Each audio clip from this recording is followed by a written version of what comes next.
ఈ పీజీలో పనిచేసే వాళ్ళు ఓనర్స్ కంటే ఎక్కువ ఫీల్ అయిపోతారు బ్రో అసలు వాళ్ళే ఓనర్స్ లాగా ఫీల్ అయిపోతారు ముందు.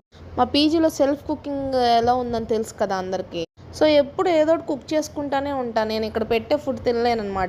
సో ఆమె నాకు అర్థం కాదు, తెలుగు వాళ్ళతోనే గొడవ పడిద్దా, కర్ణాటక వాళ్ళతో కూడా గొడవ పడిద్దా ఏమో తెలియదు కానీ రోజు గొడవ వేసుకునేది బ్రో.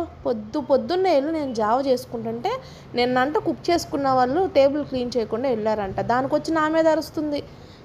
నేను కూడా గట్టిగానే సమాధానం చెప్పాను. నేనేమన్నా కుక్ చేశానా, నువ్వేమన్నా చూసావా అని చెప్పి. ఆమె భాష నాకు రాదు, నా భాష ఆమెకు రాదు. ఆమె భాష నాకు అర్థమయ్యేది కానీ మన భాష ఆమెకు అర్థం కాదు అసలు. సర్లే అదంతా అట్లుంచితే ఈరోజు ఆఫీస్లో చికెన్ తీసుకున్నా. అది 70 రూపీస్ అంట చికెన్. ప్రాణం ఉసూరుమనిపించింది. బట్ ఏం చేస్తాం, పర్లేదు, కొంచెం టేస్ట్ బాగానే ఉంది. ఇంకా తర్వాత మళ్ళీ కేక్ తీసుకున్నాం. అది 20 రూపాయలంట. ఇంకా అదే చెరో సగం తిన్నాం. ఇదేంటో మీకు తెలుసా, చూడా అంట. నా పూణే ఫ్రెండ్ ఒక అమ్మాయి ఉందన్నమాట. ఆ అమ్మాయి రోజు తింటావా తింటావా అంటే సర్లే అని టేస్ట్ చేశా. టేస్ట్ అయితే